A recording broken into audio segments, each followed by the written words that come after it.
അത് പറയാനുള്ള ഒരു വൈക്ലഭ്യം കൊണ്ടാണ് മുതിർന്ന നേതാക്കന്മാരെ ഡൽഹിക്ക് വിളിച്ചത്. AK ആൻ്റണിയോട് അഭിപ്രായം തേടിയത്. മറ്റ് പല കസരത്തുകളും അഭ്യാസങ്ങളും നടത്തിക്കൊണ്ടേയിരിക്കുന്നത്. അപ്പോൾ ഇതിനകത്ത് ശരിക്കും പെട്ടുപോയൊരു കൂട്ടരുണ്ടെങ്കിൽ അത് മുസ്ലിം ലീഗുകാരാണ്. ഈ കോൺഗ്രസ്സുകാരെ അപേക്ഷിച്ച് ലീഗുകാർക്കൊരു ചെറിയ പ്രശ്നമുള്ളതെന്ന് വെച്ചാൽ ഇവർ പൊതുവെ നേർബുദ്ധികളാണ്. ഉള്ളിലൊന്ന് വിചാരിക്കുക, പുറത്തൊന്ന് പറയുക, അങ്ങനത്തെ ഒരു പരിപാടി അവർക്കറിയില്ല.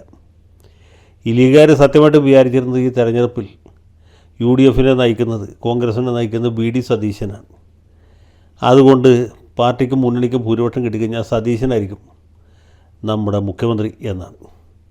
അങ്ങനെ അല്ലെന്നുള്ള കാര്യം കോൺഗ്രസ്സുകാർക്ക് അറിയാം, പക്ഷേ ലീഗുകാർക്ക് അറിയില്ലായിരുന്നു.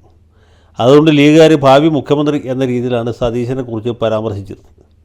ലീഗിൻ്റെ ഭാരവാഹികളാണെങ്കിലും പ്രവർത്തകരാണെങ്കിലും അനുഭാവികളാണെങ്കിലും കാലാകാലങ്ങളായിട്ട് കോണിക്ക് മാത്രം വോട്ട് ചെയ്ത് ശീലിച്ച ആളുകളാണെങ്കിലും അവരൊക്കെ ആത്മാർത്ഥമായിട്ട് വിശ്വസിച്ചു ഈ സതീശനായിരിക്കും നമ്മുടെ വരാൻ പോകുന്ന മുഖ്യമന്ത്രി എന്നുള്ളത്.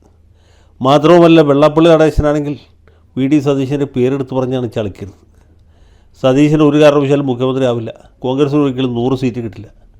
100 സീറ്റ് കിട്ടിയാൽ ഞാൻ മീശ പഠിക്കാം, അല്ലെങ്കിൽ SNDP ജനറൽ സെക്രട്ടറി സ്ഥാനം രാജിവെക്കാം എന്നൊക്കെ പുള്ളി വെല്ലുവിളിച്ചപ്പോൾ എല്ലായ്പ്പോഴും വെല്ലുവിളി സതീശൻ്റെ നേർക്കായിരുന്നു. രമേശ് ചെന്നിത്തലയുടെ നേർക്കോ, അല്ലെങ്കിൽ KC വേണുഗോപാലിൻ്റെ നേർക്കോ, K മുരളീധരൻ്റെ നേർക്കോ, തിരുവഞ്ചൂർ രാധാകൃഷ്ണൻ്റെ നേർക്കോ, വേറെ ആരെങ്കിലും നേർക്കോ ആയിരുന്നില്ല.